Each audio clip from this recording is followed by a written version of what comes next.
Hello everyone, myself Jaya Agarwal, Assistant Professor Political Science from SPCGCA Ajmer. This is again paper second or BA part second, and in political science we have been studying Indian political system, and we have covered some of chapters of this book, and in this video we are going to study about functioning of the Constituent Assembly. So first of all, once again I welcome you all in my this video. And functioning of the Constituent Assembly is equally important as before this video. In our last video we studied about the Constituent Assembly, meaning of Constituent Assembly we have covered, and how our Indian Constituent Assembly to constitute a constitution for India. How the process was at that time, what was the procedure adopted by Constituent Assembly to constitute Indian Constitution, and how did it work, and what was the scenario at that time, and the outcome of that Constituent Assembly to some extent we have covered.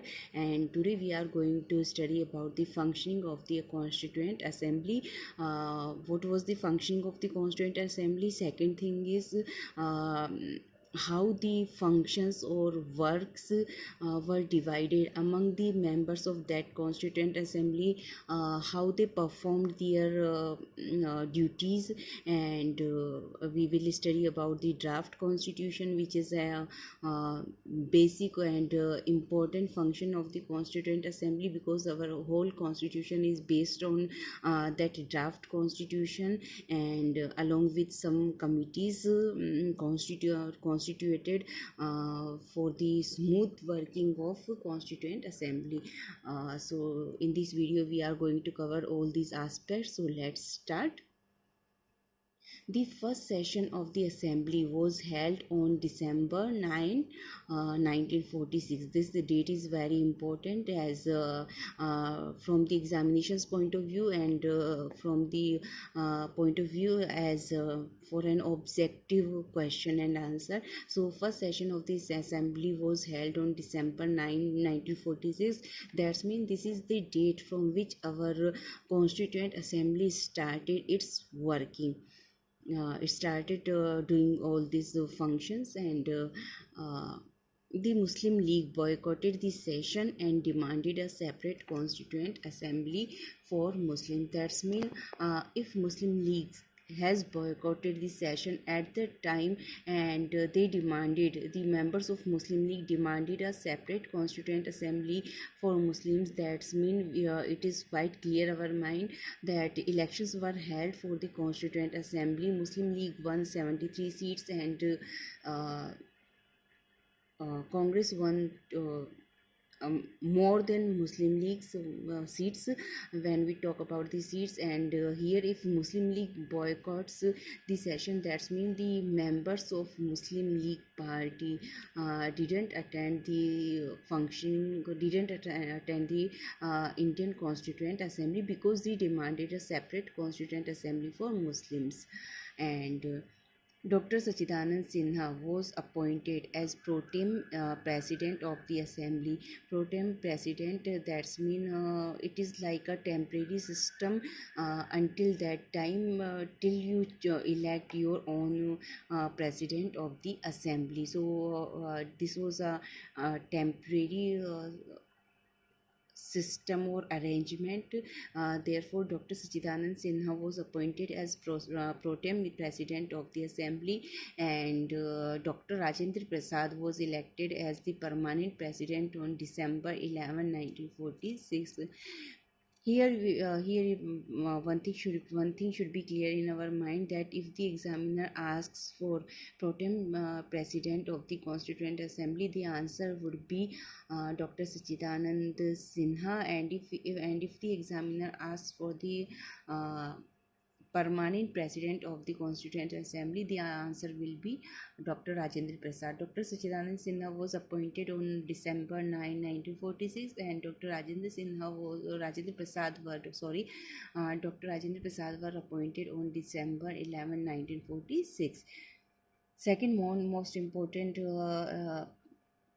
thing is B.N. Rao was appointed constitutional advisor to the Constituent Assembly, and Pandit Jawaharlal Nehru introduced his historic objective resolution in the assembly on December 13, 1946, which was subsequently passed on January 22, 1947, and forms part of the preamble to the Constitution of India.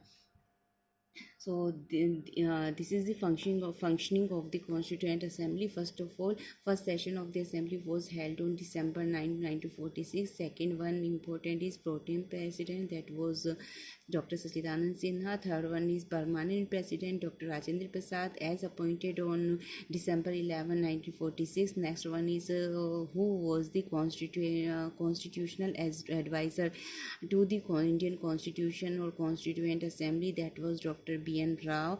Next one is Pandit Jawaharlal Nehru introduced objective resolution in the assembly on December 13, 1946, and which was passed on January 22, 1947 by the Constituent Assembly, and it forms part of the preamble to the Constitution of India. Here most important thing is, first one is who introduced objective resolution in the assembly, that is Pandit Jawaharlal Nehru.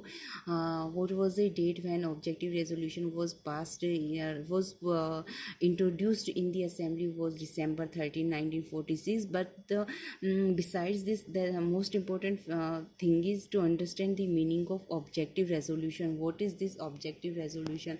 Objective resolution is such kind of resolution which describes our objectives, our aims, or our goals, keeping in our mind the future and the generations to come, and what would be our main aims we are to achieve in future for India, and we have to mention it in our constitution. And this objective resolution is which provides us such direction that a basic it can be said as a blueprint. It worked there for the Constitution of India, and on the basis of this objective resolution, the part of the preamble to the Constitution of India was formed. So it can be said that our preamble to the Constitution is based on the objective resolution which was introduced in the assembly on December 13 and passed on January 22, 1947.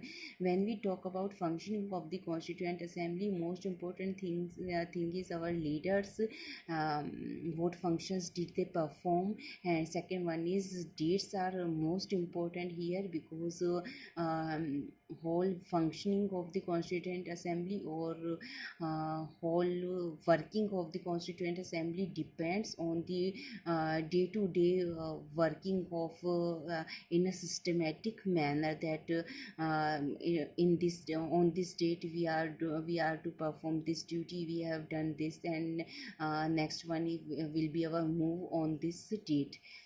So we have talked about objective resolution. When we consider its name, it is quite clear that resolution means motion, and objective means aims, means a motion or resolution that contains some objectives or aims which we are to achieve in future for the India, for our country. Next one is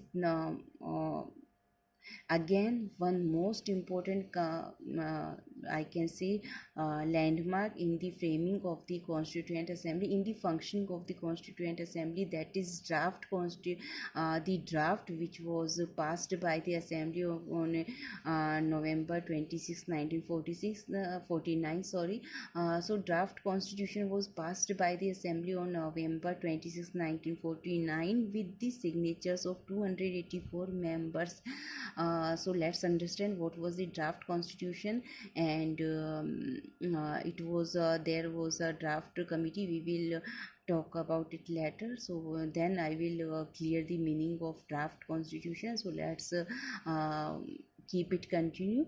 The draft constitution was passed by the assembly on November 26, 1949 with the signatures of 284 members. Some of the provisions of the constitution came into effect on the same day, and the rest of the constitution became effective on January 26, 1950. For framing the Indian constitution, the constitution makers had gone through the constitutions of 60 countries, and the major work of the assembly was done by its various committees, such as here I have mentioned some names of the committees who played an important role in the constituent assembly. These were rules of procedure committee, committee for negotiation with the states, steering committee, orders of business committee, etc. The drafting committee headed by Dr. Ambedkar was the most important committee of the Constituent Assembly.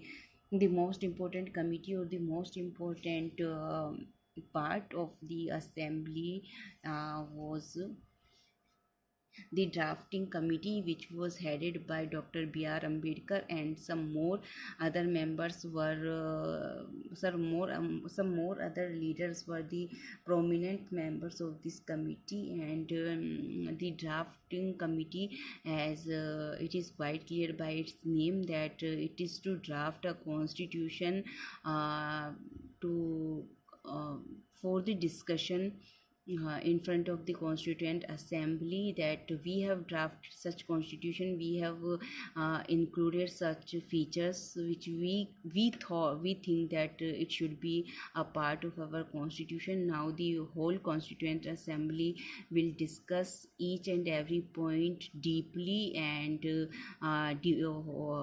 sound debate will be there, and the whole assembly will reach to a conclusion, and then it will be added in our constitution. This was the process adopted by the constituent assembly. And some more other committees, I have mentioned some names of the committees here, and the remaining committees are also there, which were constituted to for the division of work and for the better management of the constituent assembly. The most important thing is, once again I am saying that we have gone through the constitutions of 60 countries. As we hear, it sounds a very large number. Did our constitution makers study them thoroughly? 60 countries, constitutions of 60 countries were thoroughly examined by our constitution makers. What are their features, along with their merits and demerits? What merits should be adopted in our constitution to make our constitution the world's best constitution? And the draft constitution, the date is on which date the draft constitution was passed by the assembly was November 26, 1949. The members at that time who signatures, that it was 284 members, and some of the provisions of our constitution came into effect on the same day, on the same day, that is November 26, 1949. And the rest of the constitution became effective on January 26, 1950. And some important provisions of the constitution came into effect on November 26, 1949, because it was demand of that scenario, or of that time, or of those circumstances, and only most urgent provisions were implemented at that time since that date. And the rest of the constitution, which was not necessarily was not mandatory at that time, or was not demanded by the circumstances on November 26th. And so this the remaining constitution became effective on January 26, 1950. So let's have a look. We will have a look once again. So first of all, first session, Next one is our pro tem president, that was Dr. Sachidanand Sinha. Our permanent president, that was Dr. Rajendra Prasad. Here comes Dr. B.N. Rao, who was constitutional advisor to the constitution. Next one is our objective historic objective resolution, which was passed on January 22, and which works as a basis for the preamble of our constitution. Next one is the draft constitution. Next one is some of the provisions which came into effect on November 26, 1949, and rest of the constitution became effective on January 26, 1950. And 60 countries we studied thoroughly to make our constitution the best constitution of the world, and various committees were there for the smooth working of the constituent assembly. And the drafting committee, most important committee of our constituent assembly, headed by Dr. Ambedkar, which played a significant role here in our making of our constitution. That's all for today from my side. Thank you very much.